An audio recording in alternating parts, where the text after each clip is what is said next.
Hi, welcome back. I'm David Van with SoonerPolitics. I'm in the offices of Tomahawk Strategies talking with partner Josh Wagner, and we're talking about the role of a campaign consultant in a campaign. It's a relatively new part of conservative politics in Oklahoma over the past 20 years and taking an increasingly important role to many of those seeking to serve in elective offices. So, Josh, let's say it's April 20th, 2020. We have just finished filing. You've got a client. He's announced candidate. He's got 9 or 10 weeks to make his case and win that primary. Tell us how you approach that compressed time period. Sure. Yeah, it's very important. Okay. First of all, tell me what you hope to have in place prior to that if you had had the luxury of early planning a candidate who came to you much earlier.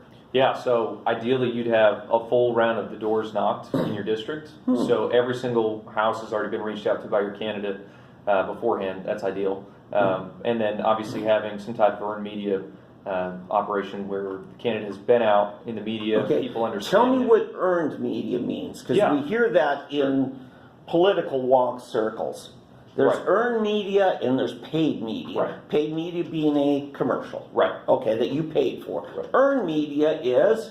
Earned media is reaching out and doing a one-on-one with SoonerPolitics. Okay. You know, it's reaching out to these organizations, maybe Channel 2, something to where they're getting some coverage of the candidate to where the candidate can, you know, give their 2 cents about why they're running, maybe on a policy issue, like you said, as you get closer. But the goal there, too, is to be out in front of voters as much as possible. The biggest thing that can hurt you at the end of the day is, you know, what you say. So, obviously, the more you can get out there and the more consistent you are on message, the more ability people have to hear what you have to say, not just one gaffe that comes out at some point in the election, and then that becomes the dominating topic.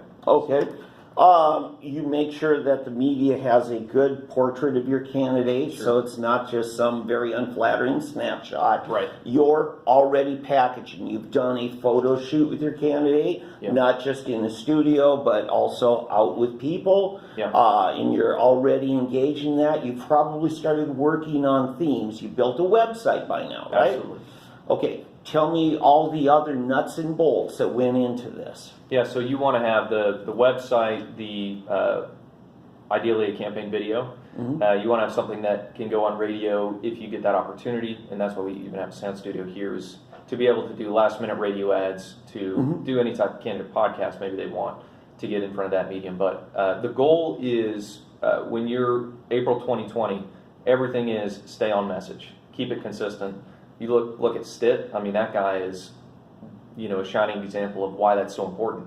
You know, every single person, even the 86ers out there, could say, you know, we want to make Oklahoma top 10 state. That's why he's running. What's an 86er? 86er is somebody who is generally uninformed on the issues that's going to show up to the polls and vote. Okay, so you're saying 86% of the electorate doesn't stay engaged. They do not, and most people they'll show up to the polls and, you know, Susie down the street had a yard sign of, you know, this candidate. I know Susie's very informed, so I always, you know, go with who she picks. Or it could be somebody who, well, my family friend works for the person who's running and they said they're a good guy, so I'll vote for them. Or it could be a single issue voter, somebody who's like, well, you know, abortion is the #1 issue for me, and because of that, I'll vote for any candidate who is, you know, pro-life and vote against any. So a candidate will try to identify people in the community who help form the narrative on an issue, right? I know myself as a mental health advocate. Kevin Hearn early on identified, he said, Dave, sometime you and I need to have coffee and talk about just, you know, what we both have dealt with. Absolutely. And, you know, I'm still not at liberty to talk about the things Kevin shared with me. There are other candidates like that, but because of that, and because he sees that I'm seen in that area as a leader and an advocate, if I'm supporting him, that tells people who trust my leadership. Right? So you're looking for that maybe in the Tea Party groups, being conservative. You're looking for that, you know, whatever the community groups, people who are seen as leaders and other. Yeah, thought leaders, subject matter experts on certain things. It's, very important. Getting a coalition as well, an education coalition, like you said, a healthcare coalition, people who can head up those committees for your campaign that are knowledgeable on what needs to change. It can be one issue that is desperately needing, to be brought before the legislature. Those are things that obviously are huge to a campaign, and anytime you can get somebody involved, that's what.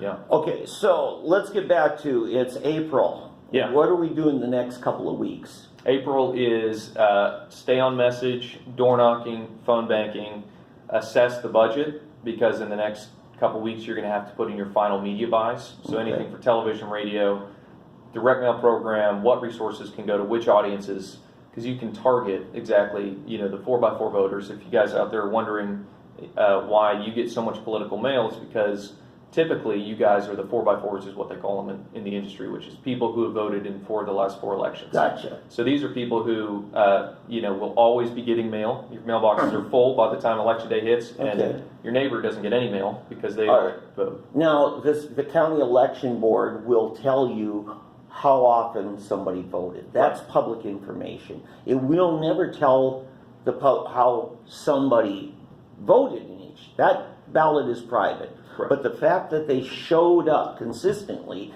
that helps you identify the people that you should give more attention to. Right. Right? Because at the end of the day, you may only have enough resources to do, and this happens almost in every campaign, you have to decide, are we going to send one mailer to a big audience, or are we going to send 2 or 3 or 4 mailers to a small audience we know is going to show up?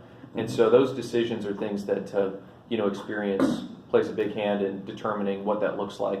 And that's why I think the role of the consultant is kind of like a pilot of a plane, where you don't see a lot of them because they're just kind of up there steering, and once they've built the plane with the resources that the campaign can raise for funds, that's it. And the only time you'll really hear from them is if, a bird hits the windshield and they got to divert course, or if they're running out of fuel and they got to slow down. So and then you got the bizarre situation we had last election cycle in the primary.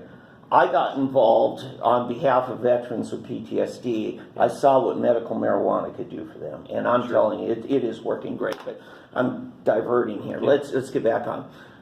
I worked hard to get out the vote for 788, and it totally changed how the rest of you working with politicians running for office, it kind of skewed your numbers, didn't it? Because all of a sudden you had massive tens of thousands more people voting for 788 than any other race. Right. So what do you do? Yeah, it was insane. How did it screw up your predictions? Even in the campaigns that had resources that we said we're going to mail to the 4, 3s, 2s, and 1s, there were still tens of thousands more that came that didn't even fit into those categories. So you had a wave of new voters and people who had never voted before but were registered that showed up and completely threw everything off. A lot of campaigns actually benefited from it that either had big media buys or had just a general name ID.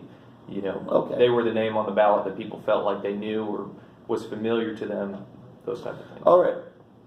Talk about forums, debates, opportunities like that. Sometimes you want to do it as a consultant. Sometimes you don't want to do it. Now, let's be honest. Sometimes you say, why should we elevate our opponent who we're trouncing in the early polls? Why should we give him a place on stage buys?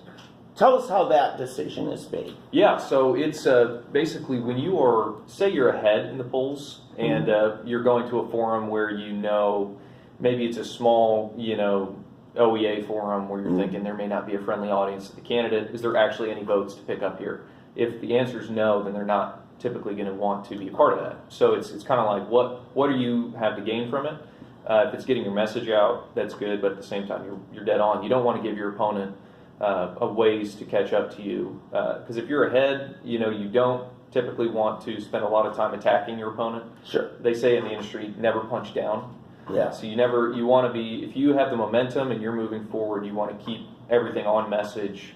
And the reverse of that is when you are down, for instance, Governor Cornett, or Governor candidate Cornett, he knew he was down. The polling showed he was down. This was in the runoff, right? Right. Okay. And at that point, they launched the, Bullstead ads, which were wonderful idea. Yeah, had everyone talking, but unfortunately, those are the type of things that candidates will do when they're down. Yeah. And when you see that, understanding how it works, it's almost one of those things where it's instantly like, okay, so he must have seen some internal polling. There's no reason for a guy like that who's wanting to run a clean campaign to be hidden. Now, part of the work that a campaign consulting firm may do, either internally or through another service, is what's called an internal poll. Sure. Right? Tell us what role that has to play. Yeah, it's important. It just depends on your funds available, but you typically want to run some type of polling to understand where your message is, if your candidate is resonating with the right audience. In larger congressional races and statewide, you're obviously going to need to rely on them much more than you would, general sentiment on the doors, or you can have impromptu phone banking sessions where you're calling through 100, 200 households. Okay. Yeah. Hold on to that thought. When we come back, I'm sorry we went a little over on this one, so we'll take it up on our next segment where we talk about push polls and what role they may legitimately play in an election.